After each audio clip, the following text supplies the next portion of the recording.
বর্তমানে ই ফুটবল যেই পরিমাণ ডিফেন্স প্রবলেম দেখাইতেছে, ই ফুটবলের ইতিহাসে এই পরিমাণ ডিফেন্স প্রবলেম কখনো হয় নাই। তো আপনি যে এই টাইমে আপনার ডিফেন্স লাইন আপ আর ডিফেন্স কিভাবে করবেন এটা তো সঠিকভাবে না জানেন, তো আপনার ডিফেন্স কখনোই ভালো হবে না। তো আজকের এই ভিডিওতে আমি জানবো আপনার ডিফেন্সটাকে আপনি কিভাবে শক্ত করবেন এবং ডিফেন্স লাইন আপটা কিভাবে সাজাবেন, তাও আবার ইন্ডিভিজুয়াল ইনস্ট্রাকশনের সাহায্য নেয়। তো চলুন কথা না বলে ভিডিওতে যাওয়া যায়। ডিফেন্স প্রবলেম এটা আপনার এই ফুটবলে চিরচেনা একটা সমস্যা, কিন্তু কুইক কাউন্টার জন্য এটা সবচেয়ে বড় একটা কাল। কুইক কাউন্টারে সবচেয়ে বেশি পরিমাণ ডিফেন্স প্রবলেম দেখা যায় অন্য যে কোনো প্লেইং স্টাইলের থেকে।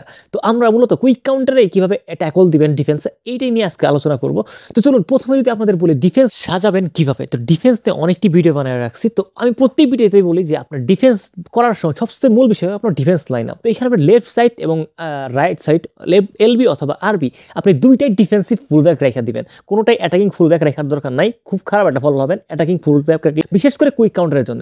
আর আপনার মিডল যে দুইটা কম্বো রাখবেন সিভির, সেইটা অবশ্যই রাখবেন আপনার একটা ডিস্ট্রয়ার একটা বিল্ড আপ। অনেকে বলবে হয়তো বা build up plus build up খেলায় দেন, কিন্তু আমি একটা কথা বলতেছি যে এই build up plus build up খেলাইলে আপনার উপকারের চেয়ে অপকারী হবে বেশি। কিসের জন্য সেটা আপনাদের বুঝে যাচ্ছে যে একটা প্লেয়ার যখন আপনার স্টানিং শট অথবা কাল শট মারবে অথবা লং রেঞ্জ কোনো শুটিং নিবে, তখন আপনার ডিস্ট্রয়ার প্লেয়ারটা করে কি, ও আগে যায় ওই ট্যাকল দিতে চেষ্টা করে। কিন্তু আপনার বিল্ড আপ যে সিবিটা থাকে ও কিন্তু তা করবে না। ওর কাজ কি, ওর কাজ খালি ডিফেন্সের সামনে দাঁড়ায় থাকে, ও কিন্তু ওই লং রেঞ্জ শুটিংটা ট্যাকল করতে আগে যাবে না।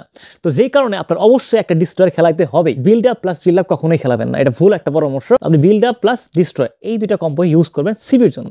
আর এলবি আর আরবিতে বললামই ডিফেন্সিভ ফুলব্যাক দুইটাই। আর আপনি যদি 4-2-2-2 আমার মতো এইরকম ফরমেশনে খেলেন, তাহলে আপনি দুইটা ডিএমএফ ইউজ করেন যদি আপনার ডিফেন্সে প্রবলেম হয়ে থাকে বেশি। দুইটাই আপনি জাস্ট একটা অ্যাঙ্করম্যান রাখতে পারেন আর একটা অর্কাস্ট্রেটর রাখবেন। এবং তো ডিফেন্সটা যদি আরেকটু শক্ত করতে চান, তাহলে ইন্ডিভিজুয়াল ইনস্ট্রাকশন যে অ্যাটাক 1 রাইখা আপনি এখানে ডিস্ট্রয়ার যে সিবিটা রাখছেন ওরে রাইখা দিবেন। তো সেমভাবে আপনি অ্যাটাক 2-তে যাবেন, আবার ওইখানে যায় এখানে ডিফেন্সিভ দিয়া আপনার আরবিতে যে ডিফেন্সিভ ফুলব্যাক আরবিতে যে প্লেয়ারটা রাখছেন ওরে দিবেন। আমি কুন্ডে রাখছি, কুন্ডে দিছি। তো আপনি এইভাবে এই কাজটা করবেন। তারপরে আপনি আবার ডিফেন্স 1-এ যায় ডিপ লাইন দিবেন। এইখানে ডিপ লাইন দিয়ে আপনার ডিএমএফ অ্যাঙ্করম্যান যে প্লেয়ারটা আছে আপনি ওরে রাখবেন। তো এটা গেল।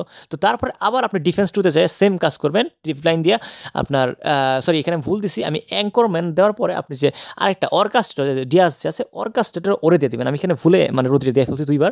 তো আপনারা এই কাজটা করবেন না। তো আমি আবার বলতেছি জাস্ট ডিফেন্সে এই কাজগুলো করবেন। এখন আপনার যখন ডিফেন্সিভ দিয়ে দিলেন, এখন ডিস্ট্রয়ার করবে কি, ও নিচেও থাকবে, যখন শুটিং লং রেঞ্জ কোনো শুটিং দিয়ে তখন জাস্ট আগায় যাবে সিবিগুলা।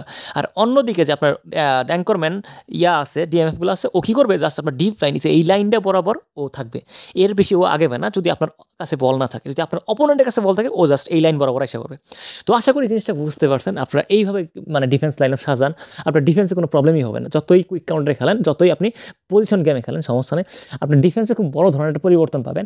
আর আপনি যদি পরিবর্তন কীরকম পরিবর্তন পান এরকম ডিফেন্স লাইন আপ সাজায়। আজকের ভিডিওতে লাইকিং বলছে 100টা, তো সবাই দয়া করে 100টা লাইক করে দিবেন ছোটো ভাই হিসাবে। তো আজকে ভিডিও এই পর্যন্ত। ভিডিও ভালো সাবস্ক্রাইব করবেন, আজকে বেল আইকন রেখে সবাইকে অসংখ্য ধন্যবাদ।